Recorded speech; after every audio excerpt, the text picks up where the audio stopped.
The opinions and views expressed in the following program are those of the speakers and the host, and do not necessarily reflect those of Yoakley Scott Corporation and your sports network. Yeah, I've been closer to Jesus before, so can you help me out?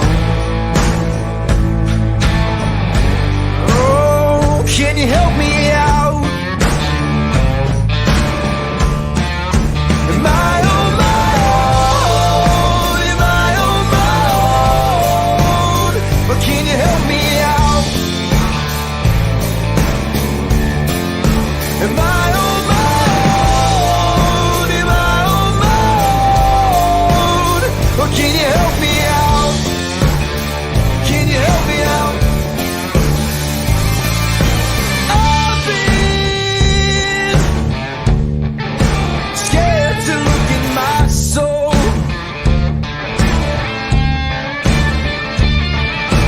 I've been afraid I would follow the road. Yeah, afraid of the things I've been told. And hello, everybody. Welcome into a brand new week in January, the last week of January. This is a Monday episode of Running Point on ysnlive.com. As always, we are brought to you by our good friends over at Greenwood Chevrolet in Austin Town. I'm going to go ahead and put them in the top right-hand corner of the screen so you know where to go if you are in the market for a new or used vehicle. Make sure to check out Greenwood Chevrolet in Austin Town. They go the extra mile for you, so you don't have to. We have a great show for you today where we try to follow that lead and go the extra mile for you. We have recaps of the weekend. Had a lot of good basketball played since the last time we talked on Friday afternoon. We will have a player profile featured for you as we finally venture into the Crestview girls team, one of two undefeated teams in the YSN family on the girls' side. Them and Edgewood are the only ones left. Edgewood 15-0, Crestview 19-0. Meyer Miller, junior of that Crestview team and first-year starter on varsity, stepping up and being the first player profile featured from them. We have other Crestview players that we're going to feature throughout the next couple of days. Going to be a fun time. So can't wait to share that interview with you a little bit later on in the show, as always. And then we will close the show, as always, with a preview of tonight's action. And there are a bunch of games that have conference standings on the line in them. So we'll talk about all of that towards the end of the show as well. But let's jump in to the scoreboard on ysnlive.com first and talk about everything that happened since the last time we saw each other on Friday afternoon. Friday was a big night on YSN. As you can see, a lot of games being played that night. We had 26 on the network total. And we'll start in the AAC. Fitch and Boardman getting together, and it is the Falcons that have no problems there. 61-26. Fitch gets the win on the road. Big one for the Falcons. 63-27. Bristol wins over Ashley Beulah St. John. Lakeview and Poland all over this one with more defense from the Bulldogs.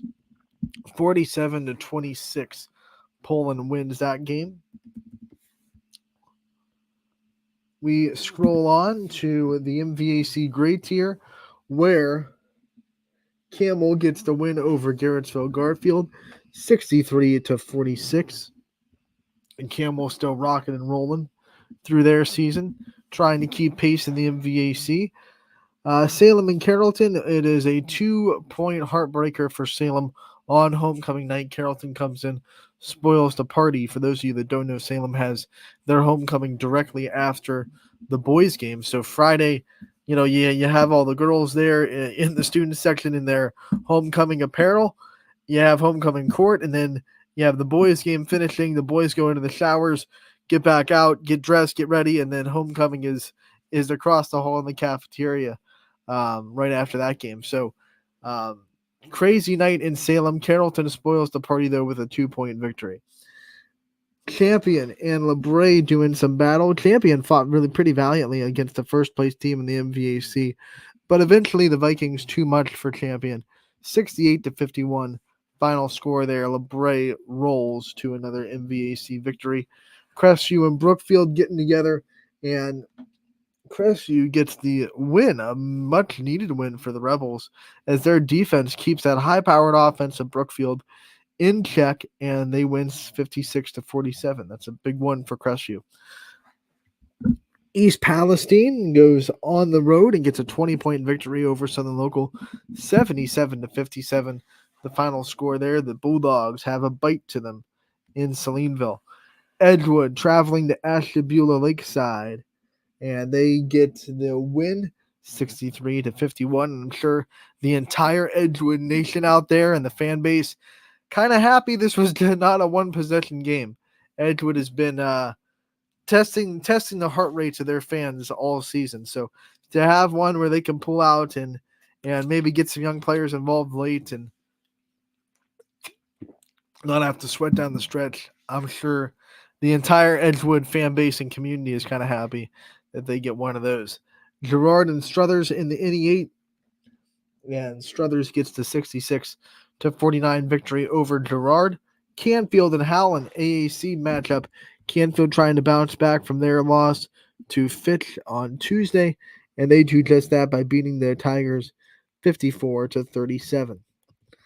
Ursuline and Youngstown East in the Steel Valley Conference. East put up a heck of a fight. Isaiah McCrae continues his great season, but the Irish just too much. 63-53. Final score, Ursuline gets the victory.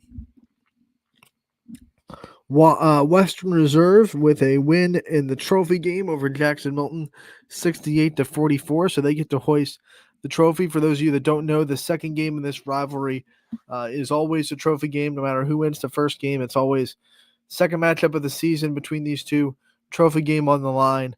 It's a big deal in both communities. You probably saw a bunch of pictures of both student sections with the shirts that say trophy game on them.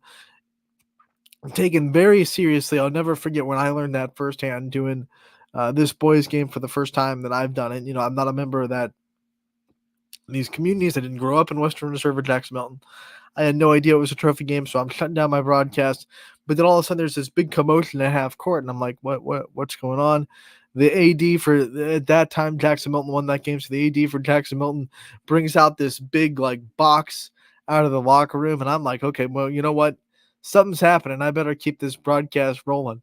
And then I get informed, yes, it's a trophy game. We hand out this trophy to the team that wins the second matchup of the season. That was a couple of years ago. So it's one of the. I think there should be more of these. I think they should have more trophy games in rivalries. I don't think it's tacky. I don't think it's silly. I think this is really cool, and obviously both communities got so amped up about it. It creates a lot of buzz when you say it's a trophy game, and you get to hold that trophy for the rest of the year. The team that wins gets to keep it for that year until they meet again next year. So I think it's awesome. I think more rivalries should have that, whether they want to make it the second game of the year or whoever, if someone sweeps, whoever wins the season series, or it's second game of the year only if it's split, whatever, however they want to do it. I just think more trophy games should be on the line. I think it would be really cool. It'd be reminiscent of college football. There's a lot of rivalries in college football that give out trophies for the rivalry. I mean, we don't talk about it as much because, it's kind of swept under the rug for most of these trophy games. And maybe one would argue saturated a little bit, oversaturated because everything's a trophy game, but I like it. I don't think there's anything wrong with it, especially at the high school level when there's not already, 70,000 people in the stadium with no reason, no needed extra reason to get up and get cheered on. I mean, right now, the way that student involvement is in sports, especially basketball, anything that can draw a huge student section, I'm a fan of. So, love the trophy game idea, and Western Reserve wins it this year. They'll have it for the next 365 days as they win once again 68-44 over the Blue Jays. Jefferson and Conneaut and Falcons with a big offensive output in this one. 91 points for Jefferson as they beat the Spartans 91-31. And the Spartans have given up 100 and 91 points in 2 games. 2 really good offenses that they had to go up against, but tough week for that defense. Newton Falls and Liberty doing some battle. Remember, Liberty is a little bit on the up and come, and they gave a heck of a fight to Newton Falls. But once again, just like when Champion fought LeBray for a little bit, winners come out and win, right? So Newton Falls with that winning DNA and Coach Simba keeping everybody calm, cool, and collected. The Tigers end up pulling it out 57-51. Final score over Liberty. But man, that Liberty team, I saw them the first game of the year. Kerry Palermo called it in his post-game interview, and I could see it as well watching that game. He said, you know what? They're young. They're going to make young mistakes, but they're so talented. And that's going to shine through eventually. And, you're starting to see this Liberty boys team as the season goes on. That talent's starting to shine through. I'm telling you, when that Liberty team in the first game of the season, if that Liberty team played, if they had no growth and nothing was learned this season, that would not have been a 6-point victory for Newton Falls. That would have been a running clock for Newton Falls if that same Liberty team showed up. But obviously, Coach Lamb is doing a great job with that group. They're a very talented team. They have grown up a lot in the span of just, a month or two, and they're showing it. They're putting up fights against really, really good teams. They're getting their wins. Liberty's right there. And this might be a year that is a bridge year to something really special down the road because there's a lot of kids coming back next year. We go into the next game, which is in the EOAC. Lisbon still undefeated in the conference. They get a big win over Latonia. 62-18 final score there over the Bears on the road. Lisbon doesn't blink. Badger gets the win over Maplewood, 77-39, the final score there. Warren JFK and Mogador makes it a tough week for JFK. They lose on Tuesday and Friday last week as they dropped this one to Mogador 63-53. McDonald was a winner at Sebring. They go on the road and win 62-35. Final score there. Go on to the next row where Waterloo still in first place in the MVAC. Not enough people talking about the Vikings. They're playing really well. Jackson Eichler keeps putting on the show. 43-24. The Vikings get the win over the Rams, staying in first place in that MVAC Scarlet tier right now. South Range and Hubbard, and it is the Raiders that win big over the Eagles. 79-46 final score there. A lot of offensive output for the Raiders in that one. They have a lot of ways to score. When they're rolling, they're doing the right thing. They have a lot of ways to score. They have a big matchup coming up on Tuesday with Poland. And, if the Raiders want any hope of kind of staying alive in the NE8, trying to get an NE8 championship, repeating as champions, that's going to be one tomorrow night that the boys are going to have to win inside the Thriller Dome.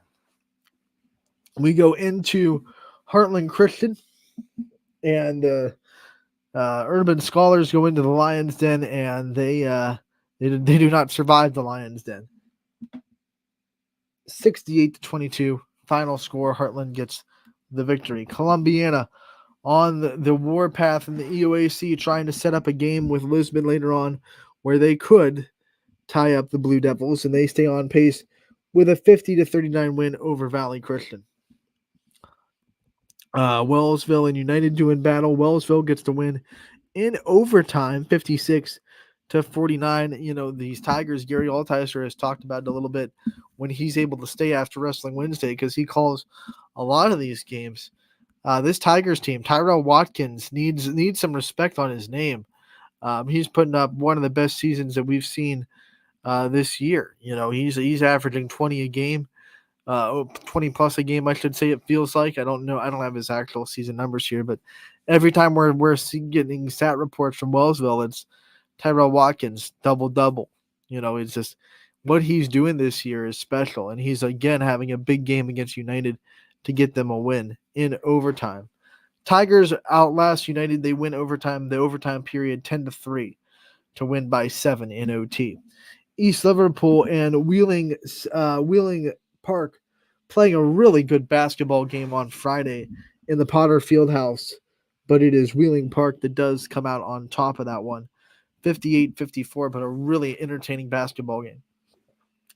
Lowville comes back on Springfield. Springfield took the early lead, was rolling 19-9, but Lowville comes back and dominates the rest of the game and ends up actually winning pretty comfortably, 54-43. Tigers, they're a very good basketball team, but it was just one of those nights where their shots weren't falling like they want to. They were a little bit hefty on the turnovers, and Lowville could not do anything wrong. I mean, like when they needed a shot, it seemed like it bounced in, or it found the backboard, or it banked in, or it rimmed in, whatever it could to get the job done. Lowville had a couple of breaks go their way, and that's what you need when you're down by 10, right? You need some breaks to start falling your way. I thought Lowville in the first quarter of the game, the little layover from Tuesday when they got a little bit stunned, right? They were on a roll. They lose on Tuesday. I thought they came in just a little bit flat into this game against Springfield. I was there personally. I thought they came in just a little bit flat. I think Springfield took advantage of that early. And then I think they just kind of had a collective meeting of minds and just said, put Tuesday away. Don't let Tuesday cause another loss on Friday.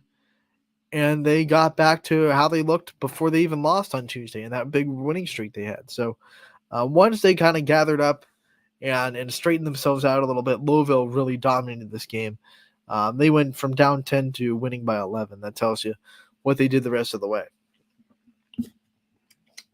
Orange with an exciting victory over Chagrin Falls.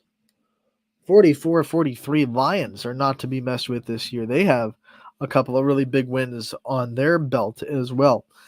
After Canton Central Catholic beats Warren JFK, they come down to Youngstown, but Mooney handles the Crusaders this time around, 61-52. That's a big morale boost for Mooney. You know, it's all about matchups. So I've said that before, but there is that thing in your mind that goes, well, Mooney lost to JFK. Canton Central Catholic beat JFK, but Mooney beat Canton Central Catholic. And it's one of those, you know, you see the numbers in your head and you go, how does that compute? Well, it computes because simply Mooney just matches up a little bit better. You don't know what kind of night JFK had when they went down to Canton Central Catholic. You have to factor in the fact that JFK went on the road and then Mooney was at home. Analytics only goes so far, right? It doesn't take an account on the road. It doesn't take an account the long road trip from Canton to Ohio. It doesn't take to Ohio, to Youngstown. It doesn't take into account the crowd of Mooney getting up and loud. It doesn't take into account some things that just go your way in basketball, right? Sometimes the ball bounces your way, and you know, and it doesn't mean that Mooney is that much better than JFK now. It doesn't mean that anything like that. And I think Mooney and JFK are actually pretty evenly matched. And if they were in the same division, it'd be a heck of a tournament rematch if that were to happen. But I know a lot of people I saw on the internet and things, you know, were saying, well, okay, I guess, you know, JFK's slipping because they lost to this Canton Central Catholic team and they came down and lost to a team that already got beat by JFK. So JFK must be slipping. And I'm like, come on, let's stop with this narrative that because a team that we beat or a team that we lost to, whatever way, goes and how they do to another familiar opponent, then all of a sudden that's a reflection on us. It's not. Every game's different. Every matchup is different. And the way that Mooney played against Canton Central Catholic does not reflect anything on JFK. You know, JFK played a really good game against Mooney. They beat him. Mooney played a really good game against Canton Central Catholic. They beat him. The Crusaders played a really good home game against Warren JFK. They beat them. It's 3 really good basketball teams. Leave it at that. Stop with the narrative. Stop with the made-up narratives that because a team that you beat earlier in the season goes and beats a team that you just lost to, you must be slipping. It's not the case. Everything's okay. And I know it's magnified a little bit because JFK fans just saw their team lose again against Mogador. But those are 2 tough road environments. So pump the brakes. I promise you this JFK team is very good at basketball. They have a lot of good leaders in that locker room. don't jump on the narrative bandwagon just yet in Warren JFK. Elwood City and Mohawk. It is Elwood City that gets the win over the Warriors 77-62. Berkshire and Grand Valley doing battle. Berkshire Badgers get the win there 54-49. Matthews and Pie Valley. Pymatuning Valley, that offense is so hard to stop because it's so big. 79-61. They get the win over a very, very good and talented Matthews team, but it's a mismatch there with the depth that Matthews has. Going up against a bigger and stronger team with depth issues is always going to be a tough task for a team like Matthews. West Branch goes on the road and wins at Alliance 45-40. Big one for the Warriors there. And then last but not least, Beaver beats Central Valley in a revenge game, 63-51, the final score. Earlier in the season, the Bobcats dropped one to Central Valley at home. So they return the favor, go on the road, and beat Central Valley this time around. Let's hop into Saturday and see what went on Saturday across the network. Some big games, some non-conference interesting matchups. We'll start with Heartland Christian falling to Bristol by 5. A good basketball game. 49-44. Panthers get the win at home against the Lions. Salem has an amazing third quarter where they score 27 points in the third quarter alone. They run away from Poland after a very competitive start. This was a 2-point game at halftime. But it ends up being a 22-point win for Salem, 65-43, the final. We'll talk a little bit about that game since I was there after the scores get reported on. West Branch goes into the field house at Struthers. For some, a tough place to play, not for the Warriors.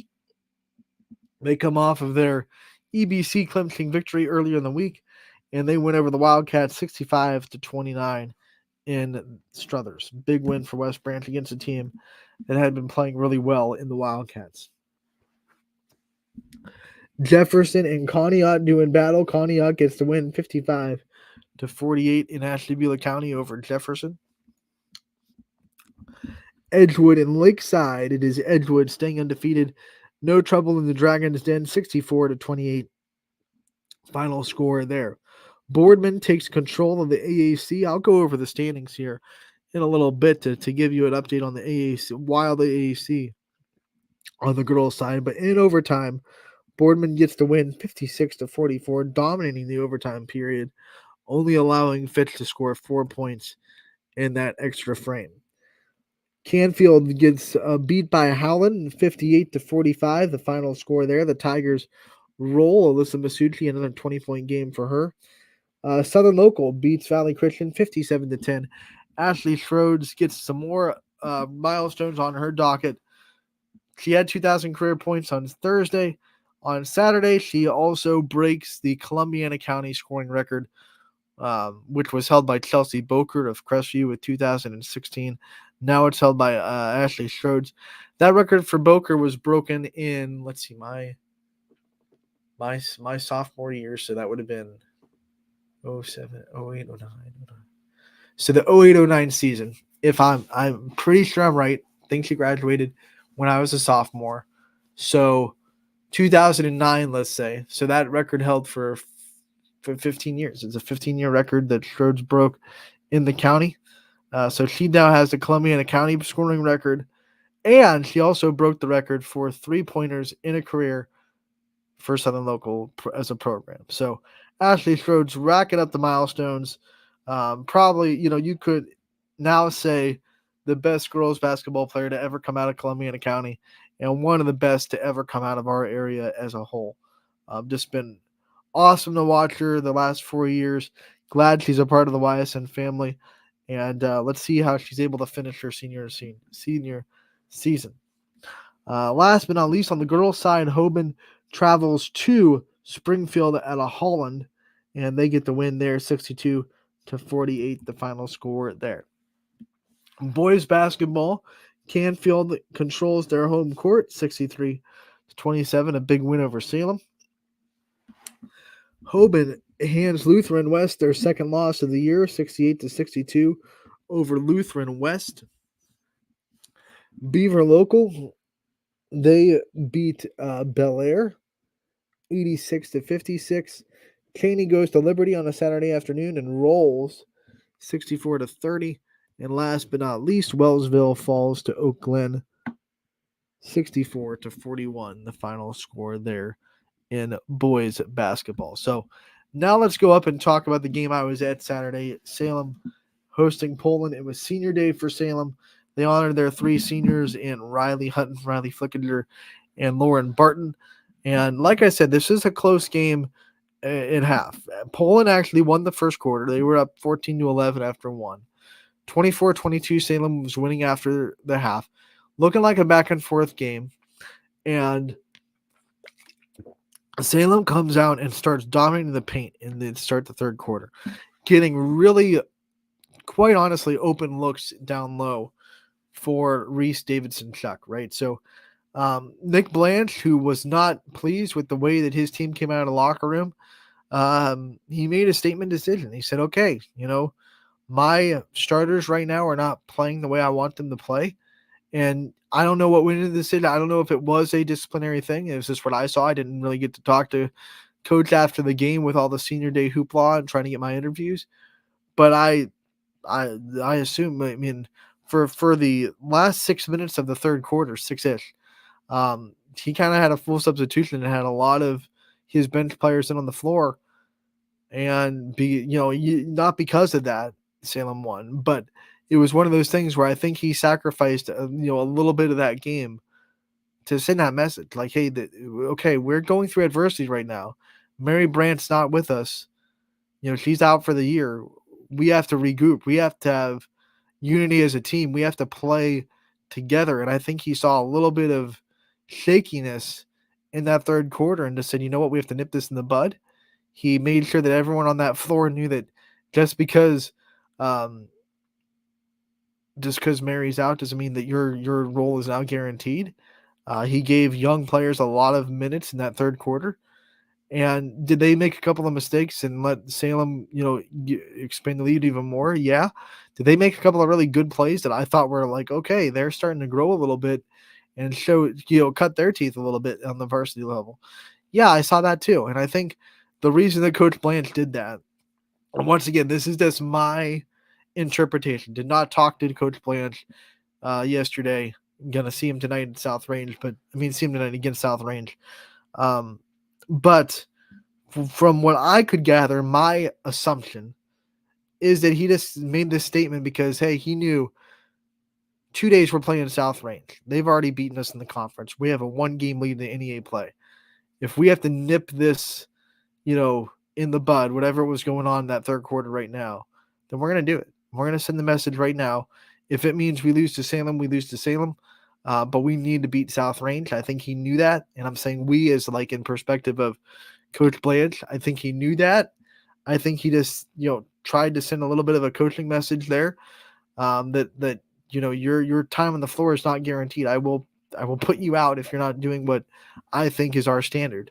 And he's always been that way. He's always been a guy that will absolutely demand that his standard on the floor, both attitude wise and execution wise, is met.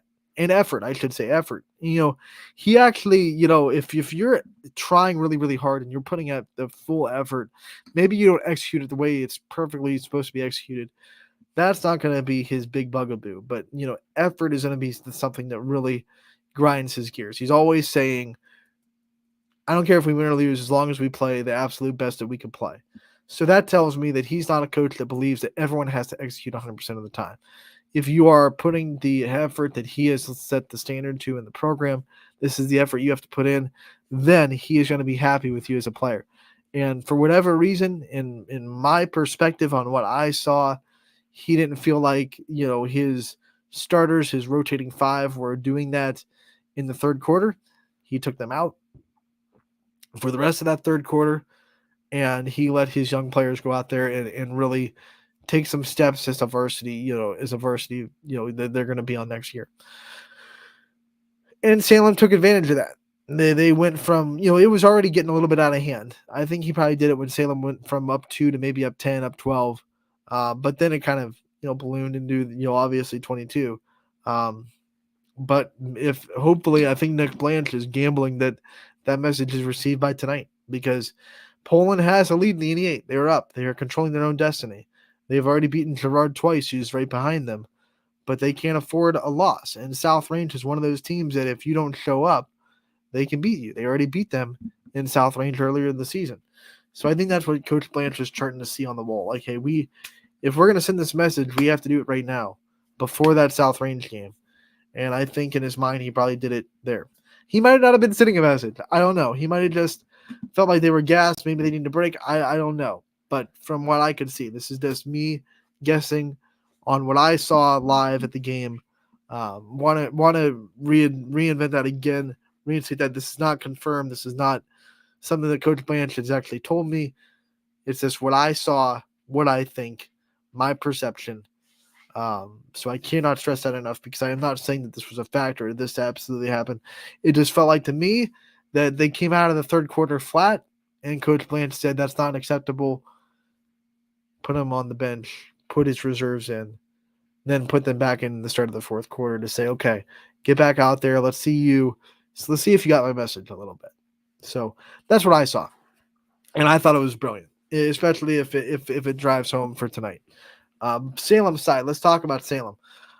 Before all that happened, Reese Davidson was having herself a game. Reese Davidson Chuck inside, dominating Poland.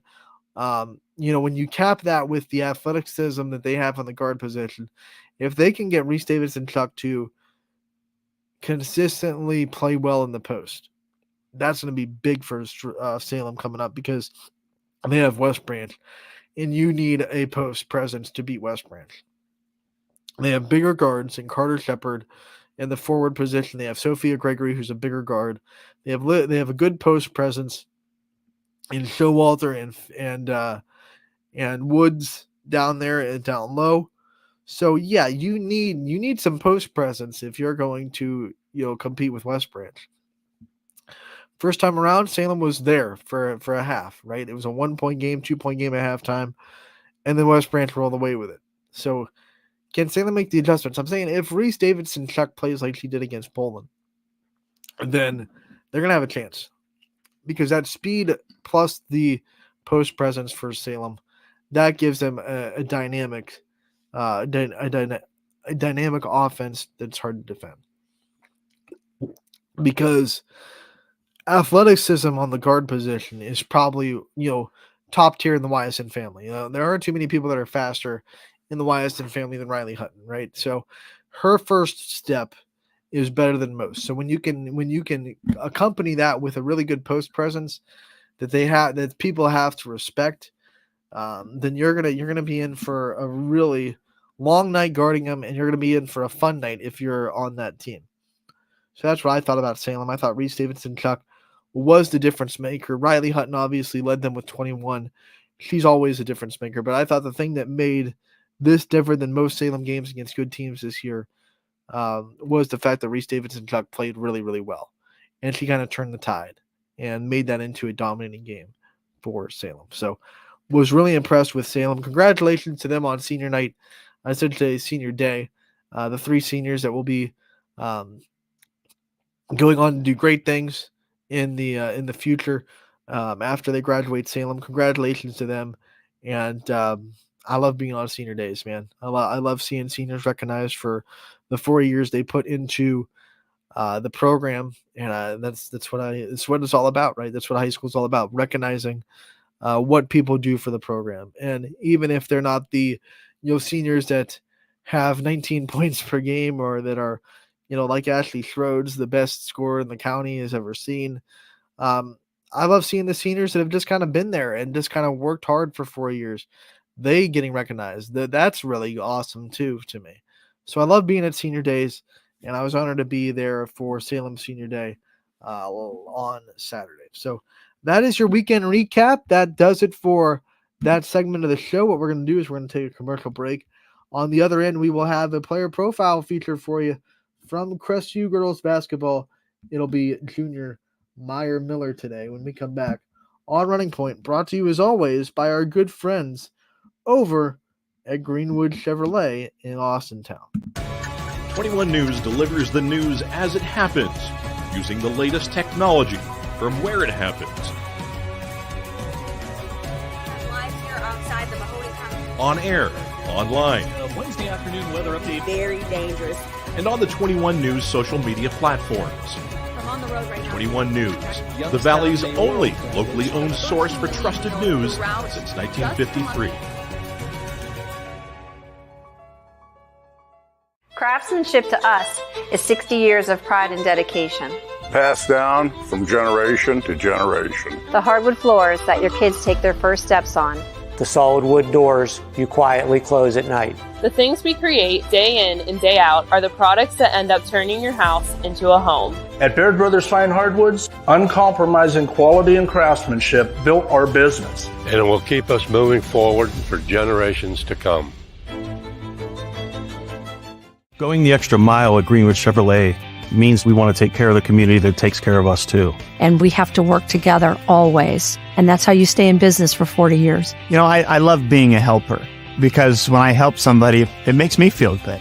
It means a lot that I can make a difference in others' lives. So I will do everything I can and just being there for them every step of the way. I want them to know within the first 5 minutes that they could depend on me. That's what going the extra mile means, only at Greenwood Chevrolet. Before the lights come on, before the workday begins, before a long day is ended, or it's time to have fun. It all starts with the people at Joe Dickey Electric. From replacing a light fixture in your home to building a substation for your business, no job is too big or too small. The people of Joe Dickey Electric power them all. Joe Dickey Electric, over 60 years of powering the Mahoning Valley.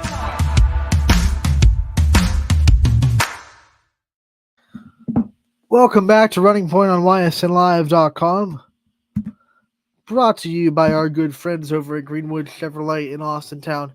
Anthony Hartwig with you as always. We are happy to be on board for this last week of January, last full week of January,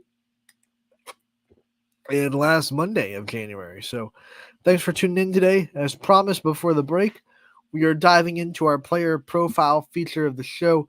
And it is going to be in Crestview, the girls basketball program that is still undefeated right now. One of their juniors, Meyer Miller, was able to join me last week, and this is her interview. I hope you enjoy it. It's a great interview with a rising star from Crestview. Anthony Hartwig here with a Crestview girls basketball player profile. First on the docket for Crestview is Meyer Miller Jr. Meyer, thank you so much for taking the time to join us today. Thank you for having me. How's it feel to be the first Rebel on the airways? I mean, I know you got a lot of teammates on the bucket, but you're first. Your leadoff, what's it feel like?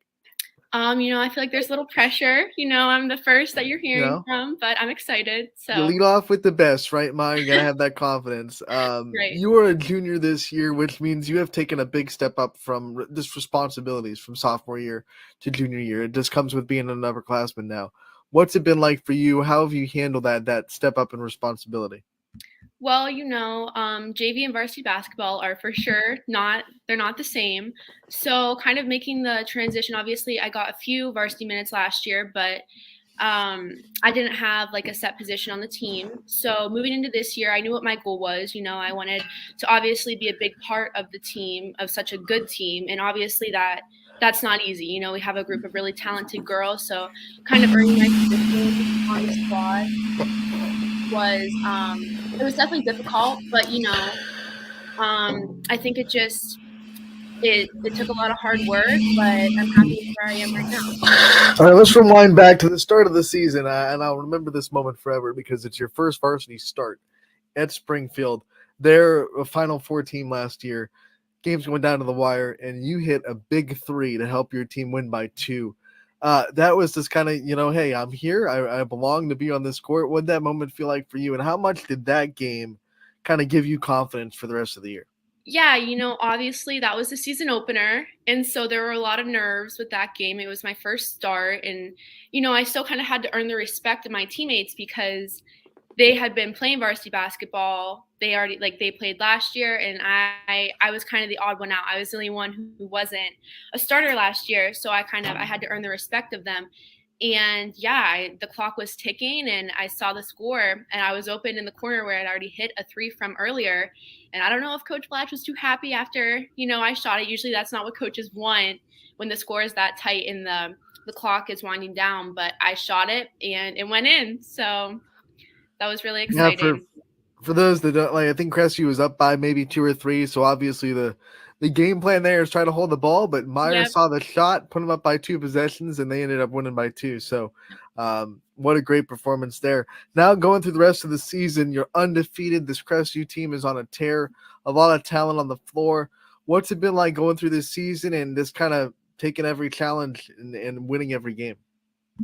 Yeah, it's been a really exciting season. I think above all, I'm just grateful that I get to surround myself with such an amazing group of girls. Every game we go into, Coach Blatch tells us, we're going to get everybody's best because we're kind of in the area where the team to beat.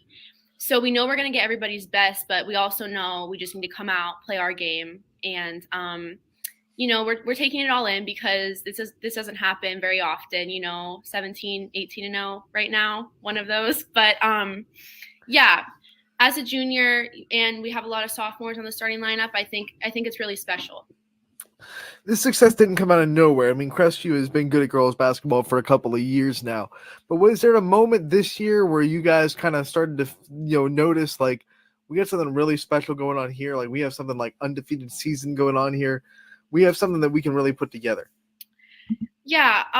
Well, we knew coming into this season, we didn't lose a whole lot. We were bringing back most of our lineup. And so we knew that we could carry on the success that we had last year. Obviously the first game, it was close and we came out with the win, but it was kind of like, whoa, that was close. But then we started playing some league games and, if you look at the scores, we're winning by a lot. And yeah, I think we realized like we have something here that we just need to run with. The big question with a team like this that is winning every game, and like you said, the scores most nights are not exactly the closest. How are you guys staying hungry? What are some of the driving things that make you go in every night with the same mentality and not just take the wins for granted? Yeah, well, like I said before, Coach Blatch tells us before every game, we're getting everybody's best because the way he put it is it would be the highlight of somebody else's season to kind of knock us off or beat us. So we have a standard that we try to play to every game, no matter who we're playing. We know how we play and it doesn't really matter how they play. We have to play to our standard. And I think it's just like the coolest thing is we're not even where we want to be. We have so many goals to reach, and that just comes with playing every game at the same standard. All right, so Crestview girls sports inside a gym have not lost a game in Crestview yet this year. Volleyball never lost a game in Crestview. You haven't lost a game inside that gym. What's it like to look around this school and see so many great female athletes and just realize that you're a part of this great run where volleyball went undefeated until their regional loss in the finals, and you're undefeated right now? So there's just so many good athletes right now, especially on the girls' side. Right. What's that like for you to look around the school and just be in this moment? It's kind of surreal. I think us girls at Crestview, we get a lot of respect because obviously the boys, they know that we're dominant right now, and volleyball was dominant in the fall and now it's girls basketball in the winter. So it's awesome because I just feel like we're gaining a lot of respect, and yeah, I think it's really cool. Do you do a spring sport to keep it going? I do not. Nope. Basketball is it. Yep. All right. So then I guess the question is, how do you spend your spring? How do you spend your off season when the basketball is done? Well, obviously Coach Blatch will start having open gyms as soon as he can after our last loss. So there's not really, there's a little bit of downtime after our last loss, but then it's right back in the gym. So you're just like, hey, let's go right back to basketball. Yep. Which means you love the sport because you spend so much time in the gym. Talk about the start of your basketball career, when you started to feel yourself falling in love with the sport of basketball. Yeah, I think I started playing around 3rd or 4th grade. And I don't really have a whole lot of memories because obviously that was a long time ago. But I think when I hit high school is when I was really like, I really like this. And then freshman, sophomore year, it was a lot of fun. But then obviously my junior year this year, I think is the year where I've gained the most confidence. I'm out on the varsity floor as a starter.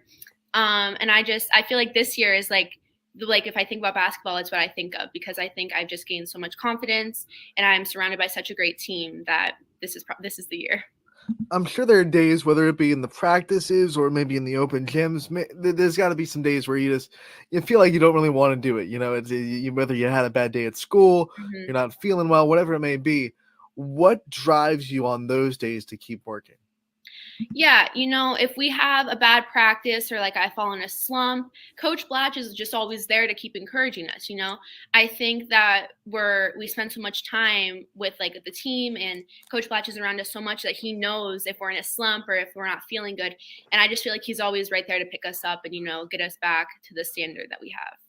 Watching this team live, it's easy to see how tight knit the group is. Sometimes with winning teams, you don't always get that chemistry. You start to get a little bit of a kind of us against the world mentality, and it can fall apart. But you guys have such tight knit chemistry. You're so close as a team.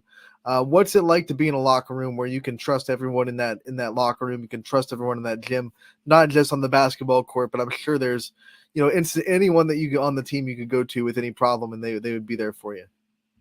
I think that is such a special feeling, just being surrounded by such dedicated hard workers, and we look out for each other not only on the court but off the court. And I just think that's such a special thing, because I feel like that's kind of hard to come across, where everybody on the team kind of gets along and looks out for each other. But I'm really grateful to be a part of it. What goes into that chemistry? What kind of things does this CrestU program do to build that bond? So at the beginning of the season, we really tried to get a few team bonding activities in, just to feel each other out and get to know each other. So towards the end of the middle and the end of the season, we don't really do as much team bonding. However, Blatch gets us to some college games, and that allows us to kind of connect off the court still.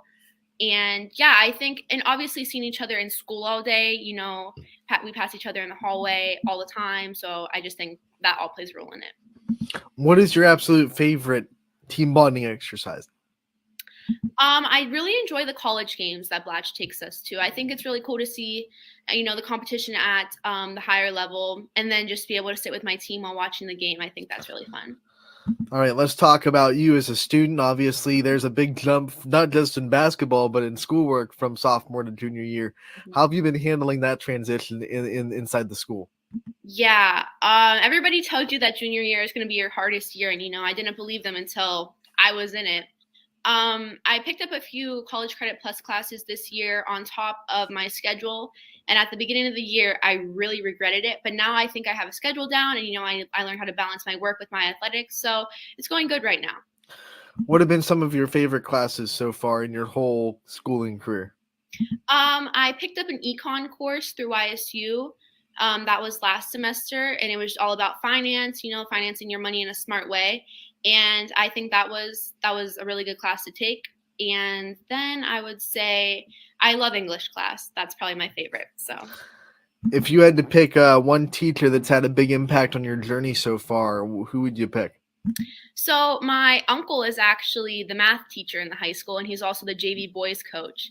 And so I know it's really cool because I can go to him when I have a bad game or if I'm in a slump, and I know he'll know exactly what to say to kind of get me out of it and help me. Well, that's always helpful when you have a family member that's in the school system, Talk about the opposite. What are some of the hardest classes and hardest assignments that you've had, and ones that you're really proud that you were able to get through? Well, just math class in general. I'm in pre-calc right now. Math has never been my strong suit. So definitely like a test or a quiz in math. I'm always happy to get those out of the way.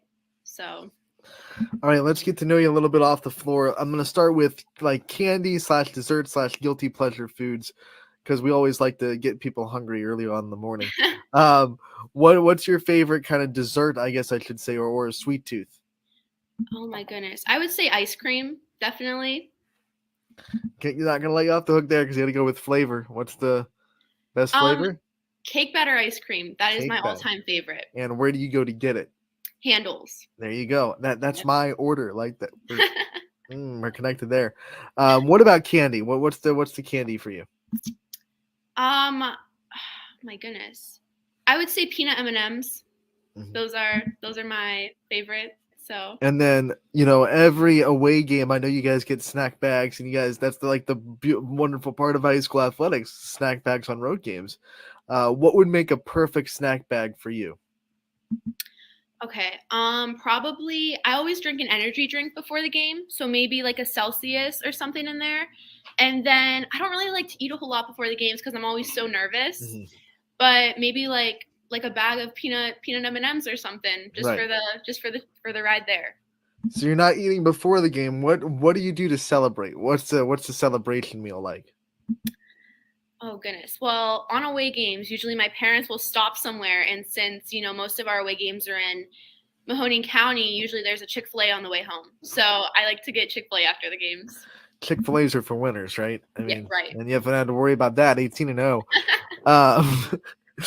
Let's go into some of the things like your teammates. I want to ask about your teammates. Who do you think is the Crestview teammate clown, like the one that's the funniest on the team?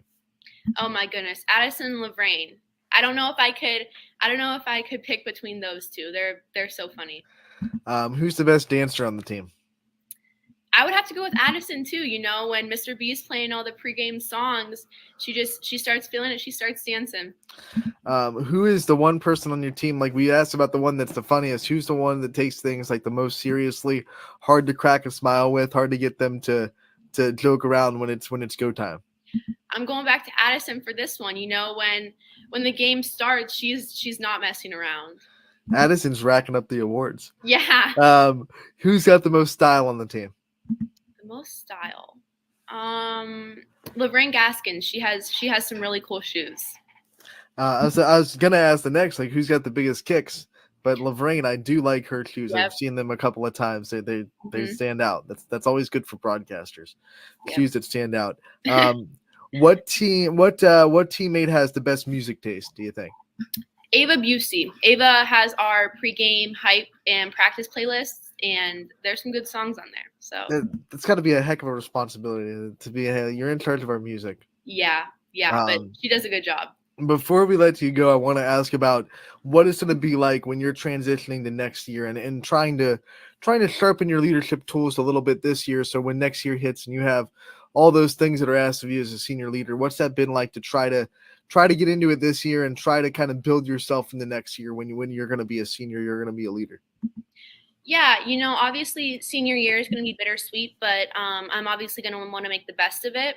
So going into next year as a senior, I just think making sure we maintain the same standard that we kind of have this year and continuing our success, I think would be the most important thing. All right, Meyer, before we let you go, I want to give you the time to take that light that we're shining on you and shining on your support system. I want to give you the time to thank the people that are in your corner, the people that have your back. I want to give you as much time as you need to give those shout outs out. Okay, well, obviously my teammates, I'm extremely grateful to be a part of such a dedicated team of hard workers. I think that's a really special thing. And then my parents, they're at everything. They're always supporting me. And then obviously just the whole coaching staff. They're always there. They're always encouraging us. And, I think that's really important. All right, Meyer, we want to thank you so much for your time. We appreciate it. Wish you the best of luck the rest of this season, and we hope to talk to you again real soon. Thank you.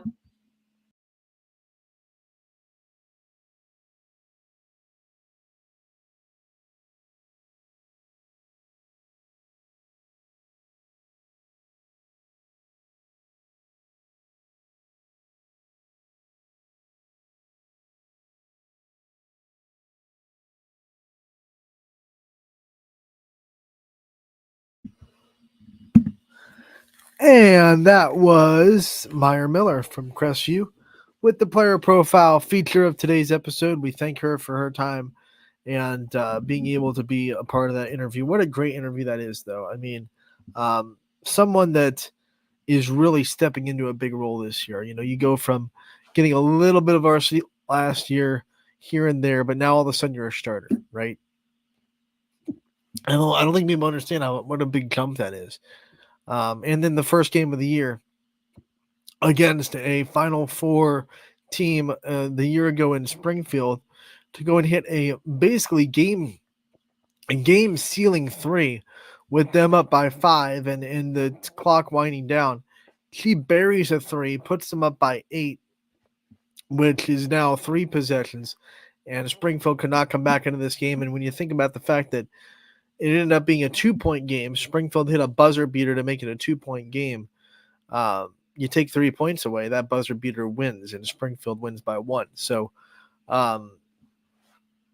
that's huge. I was immediately got my attention. Like, okay, I see you, Meyer Miller. And then the rest of the year, she's just been continuing to do a very good job. She's second on the team in 3-point attempts behind Emily Downey. She's shot 64, I believe, threes on the year. She's shooting 29% from 3. So doing a really good job as an outside presence, as a great defender. And when you have the inside presence that Crestview does, having those perimeter players like Meyer and Emily Downey, really, really important. And she's doing a great job. We have more Crestview players on the docket, so you'll be hearing from a couple more Crestview players throughout the week. But we continue to shine light on student athletes here on Running Point, going the extra mile for you the same way that our sponsor, Greenwood Chevrolet, does. Before we get out of here, let's pop back into the scoreboard on Ysn Live, which is presented by Burnett Pools, Spas, and Hot Tubs. Let's jump from Saturday, where we left off, into today and see what games we have on the docket for Monday. Girls' night and one boys' game on the docket tonight. And there are a plethora of big conference, standings at stake kind of games tonight on the girls' side. Let's go to Maplewood and Ashtabula St. John. They'll kick off the scoreboard. Lakeview travels to Girard. Girard obviously one game back in the NE8, so they're trying to keep pace against a Lakeview team that put up a heck of a fight against Poland on Thursday, but did fall to the Bulldogs. Boardman goes outside of the conference, and they go to Youngstown East. Campbell Memorial will travel to Brookfield tonight. We have an interesting one, another non-conference game for an AAC team. This one should be fun. Canfield at Ursuline tonight. This is one of the first ones that will have conference standings on the line. Champion one game back at Crestview. Their only loss in the MVAC so far is to the Rebels. It was 8 points. It was the closest league game that Crestview has had. It's in Crestview this time around. Champion, can they knock off the Rebels and earn a tie for first place, or can the Rebels get a win and take a 2-game lead late in the season in the MVAC? I don't think it'll be the end-all be-all conference championship for Crestview. I think they still have more games than they would be up, but it would be the de facto, no one else in the conference has given them a fight championship. So if that were to happen, a big one on the line in Columbiana County, as Champion trying to return the favor, go on the road to Crestview and get the win tonight. It'll definitely be a tough task for Champion. I'll tell you, Carly Easterday better ball out, because you need to rebound against Crestview and you need to rim protect. If you do that, you'll have a good chance. Look at the team that they, one of the teams that they really had some trouble with. Springfield, first game of the year, granted, but still, you have a big presence in down low in Jamaica Brungard. So that tells you what you need to do to go and beat Crestview. You have to have an inside presence. You have to have your Carly Easterday play really well. You have to have some of your bigger guards like Kennedy Caldwell get in there. Addie Warzela's got to go in there and get some rebounds for you, because that was the difference in the first game of the year. Crestview dominated the glass, and they're going to have to square that up, and I'm sure Michael Cole knows that all too well. He's won 200-plus games in his career for a reason. Next, we go to Hubbard, traveling to Badger tonight in a non-conference game for the Eagles. Latonia goes to Valley Christian in the EOAC. We have Liberty going to LeBray. Another one with first place in the line. Same scenario as Crestview and Middle Ridge square off. Only one loss on Middle Ridge's slate in the league. No losses for Springfield. The one loss by Middle Ridge was at home to Springfield. So this is the exact same scenario on the other side of the MVAC. Springfield wins tonight. They have a 2-game lead. They have the driver's seat. If Middle Ridge wins, it's a tie in first place right now in the conference. But if Middle Ridge does win, by the way, it does set up a really big one on Thursday for the Rams against Western Reserve, where they would quickly have to hold serve if they were able to tie up the league tonight. Mogador travels to Wyndham tonight. We have Newton Falls going to Garrettsville Garfield. South Range versus Poland. The Raiders trying to be the only NE8 team ever to go and beat Poland on the road. And the first team also in NE8 history, obviously, if no one's beat them in Poland, no one's beaten them twice. So South Range, even though they're out of the NE8 race, trying to make a statement this year by being the first NE8 team to do that. Poland, they're one game up against Gerard. So they want to keep that outright NE8 title. They have to make sure to take care of business against South Range because they have another test on the horizon after South Range, and that's Struthers. And that will be in the field house as well. The way Struthers has been playing, you don't want to mess with the Wildcats with a tie at NE8. So I'm sure Poland would really love to take care of business tonight against South Range at home, where they have been beyond dominant in the league. But South Range has a big opportunity in front of them, trying to be the first team, like I said, in the NE8 in the last 6 years since the conference started to beat Poland at home. Struthers will go to Niles and tonight in the NE8, trying to get some momentum into their Poland matchup in the next one. Beaver Local travels to Southern. We have United going to Columbiana. That's the third one with first place on the line. And this one gets really wild because it's a possible three-way tie for the EOAC if United is able to go and get their second win of the year over Columbiana. So here's the EOAC scenario. Southern has 2 losses. They've lost to Columbiana twice. United has 2 losses. They've lost to Southern twice. Columbiana has 1 loss. They've lost to United. So Columbiana, if they beat United, they still only have a 1-game lead. It's a 1-game lead over Southern, but their chances of losing in the rest of the conference go way down because they've already beaten Southern, who is the other team in that conversation, and they would beat United, split the series. So they would be in the driver's seat in the EOAC. Still 1 game up of Southern. Southern would still be hoping that someone shocks them somewhere down the road. But if United wins, all 3 of those teams have 2 losses, and they're all tied. And they've all played each other a second time. So it would get really interesting if United won. That is all about matchups, right? That is all because Southern matches up well against United. In the first matchup, United matched up well against Columbiana, and Columbiana matches up really well with Southern. So what's going to shake out tonight? That's really interesting in the EOAC. Speaking of the EOAC, Wellsville with a road trip to East Palestine tonight. Western Reserve travels to Sebring. Jackson Milton goes to Lowville. We have Warren JFK hosting Bristol. Beaver area is going to be at home against Quaker Valley. East Liverpool travels to Indian Creek tonight. And last but not least, Edison goes to St. Clairsville tonight in girls basketball. 1 boys game, and it's the boys-girls doubleheader in Ashtabula St. John, as the girls will play Maplewood at 5, and the boys will play Maplewood after. So a girls-boys doubleheader in St. John tonight, and that is the only boys game of the night. We are in a little bit of overtime. I didn't even realize it. I got so caught up in the show.